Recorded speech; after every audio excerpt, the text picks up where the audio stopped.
जब चुनाव का समय आया है तो कहीं ना कहीं इनको महिला आरक्षण की याद आई है। ये सिर्फ आई बात है, उसके अलावा कुछ नहीं है कि उपेंद्र कुशवाहा जी भारतीय जनता पार्टी और एनडीए के अंदर किस स्थिति में है वो स्पष्ट कर दें, क्योंकि भारतीय जनता पार्टी ने उनको 12th मैन के रूप में रखा है और 12th मैन से वो मेन टीम में अभी आए नहीं है।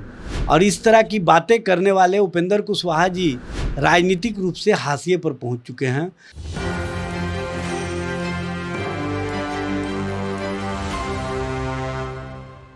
प्रिंस कुमार, आप देख रहे हैं न्यूज़ 24। हमारे साथ बात करने के लिए आरजेडी के प्रवक्ता हैं। आज मैं उनसे जानने का प्रयास करता हूं।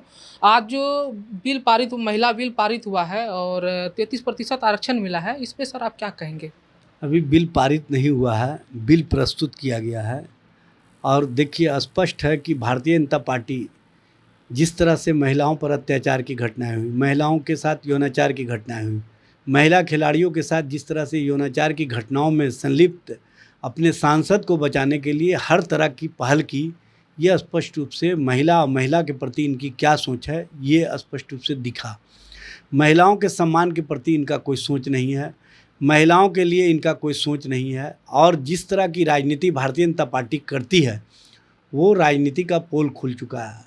और महिलाओं के बीच जो इनकी भद्द पिटी, तो इन्होंने उससे बचने के लिए 2014 में सरकार में थे, अब तक इन्होंने क्यों नहीं इस पर पहल की?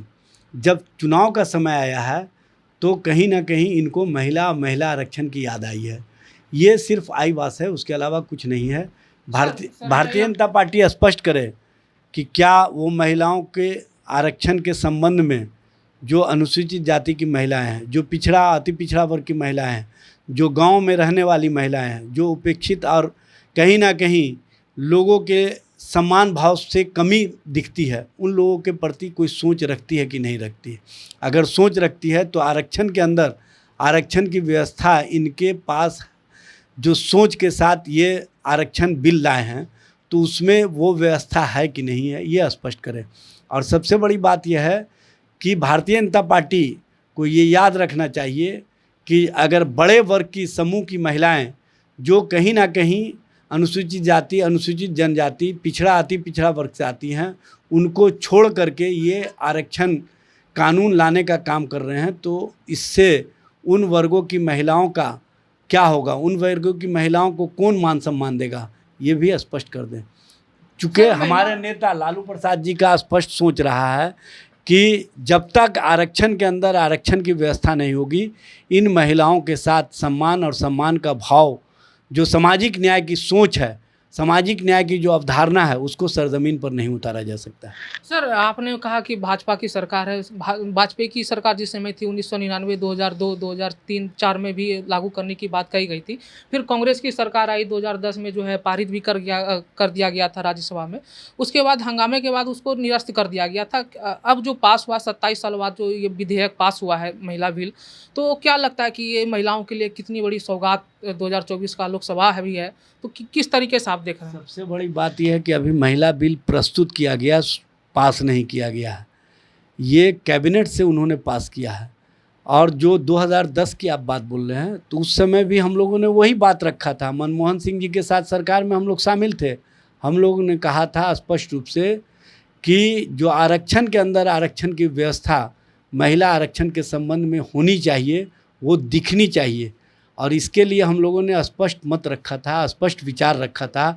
हमारे नेता लालू प्रसाद जी ने स्पष्ट सोच के साथ मनमोहन सिंह जी को बताने का काम किया था। ये किसी से छुपी हुई बात नहीं है।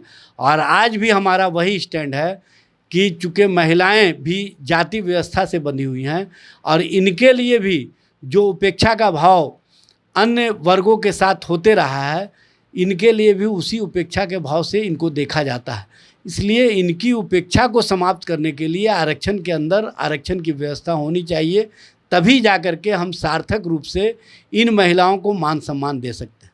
सर, हम आखिरी सवाल लेंगे। कल एक उपेंद्र कुशवाहा बयान जारी किए थे, प्रेस कॉन्फ्रेंस कर रहे थे, उनके दौरान जो है उन्होंने बताया कि नीतीश कुमार जो है आरजेडी के जो गठबंधन की जो सरकार है वो दबाव में, लालू यादव के दबाव में काम कर रही है, ना तो इधर जा पा रहे ना उधर जा पा रहे हैं। तो क्या लगता है सर आपको? देखिए, सबसे बड़ी बात यह है कि उपेंद्र कुशवाहा जी भारतीय जनता पार्टी और एनडीए के अंदर किस स्थिति में है वो स्पष्ट कर दें, क्योंकि भारतीय जनता पार्टी ने उनको 12th मैन के रूप में रखा है और 12th मैन से वो मेन टीम में अभी आए नहीं हैं। तो वो क्या बोलते हैं इससे ही समझा जा सकता है कि वो अपने आप को स्थापित करना चाहते हैं भारतीय जनता पार्टी के अंदर। भारतीय जनता पार्टी के लोगों से उन्होंने इजाज़त लेके ये बात बोली है क्या? और इस तरह की बातें करने वाले उपेंद्र कुशवाहा जी राजनीतिक रूप से हाशिए पर पहुंच चुके हैं और उनकी कोई अब हैसियत नहीं है। और इस तरह की बात करने वाले, जब आप इस तरह की बात कर रहे हैं तो आपने नीतीश जी को छोड़ा क्यों? नीतीश जी को छोड़ करके आप अब उनके सम्मान की सोच रख रहे हैं। उनको अपमानित करने वाले सम्मान की बात करते हैं। ये कहीं ना कहीं राजनीतिक दिवालियेपन की सोच है और राजनीतिक दिवालियेपन की सोच वाले से आप कोई अपेक्षा नहीं कर सकते हैं कि वो बेहतर बात करेंगे। स्पष्ट रूप से जो महागठबंधन या इंडिया गठबंधन है, ये चीनी और पानी का जो मिश्रण है, इससे मिठास पूरे देश को महसूस हो रहा है। और स्पष्ट रूप से आने वाले समय में जो परिवर्तन की बयार दिख रही है, वो परिवर्तन ना सिर्फ जनता के बीच में बल्कि जो गठबंधन के लोग हैं उनके बीच में भी स्पष्ट रूप से महसूस किया जा रहा है। तभी आप देख रहे हैं कि भारतीय जनता पार्टी और एनडीए के लोगों में बेचैनी है और एनडीए के लोग जिस बेचैनी में बयान दे रहे हैं, ये स्पष्ट रूप से बताता है कि उनकी सोच कहाँ पहुँच गई है। सर, हम आखिरी सवाल लेंगे। जिस तरीके से कल सम्राट चौधरी भी एक बयान दिए थे, जो कि 24 घंटे के अंदर जो नीतीश कुमार को इस्तीफा देने की बात कह रहे थे, उसके बाद जो है चुनाव करने की बात करें, तो क्या लगता है सर? सम्राट चौधरी जी सबसे पहले अपने विधायकों से ही राय ले लेने। वो तो एमएलसी हैं, इसलिए सोच रहे हैं कि हम मौज करेंगे और सब विधायक को चुनाव में झोंक देंगे।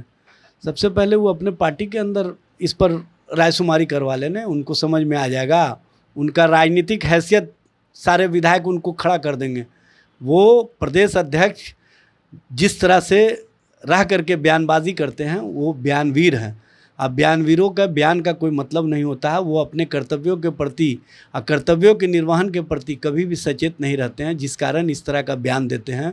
उनके बयान में कोई गंभीरता नहीं दिखता। भारतीय जनता पार्टी के सभी विधायकों से आप राय ले लीजिए, सभी यही कहेंगे कि इनका मानसिक रूप से इलाज दरभंगा के एम्स में होना चाहिए, जिसके लिए प्रधानमंत्री जी ने वहाँ निर्माण करा दिया है।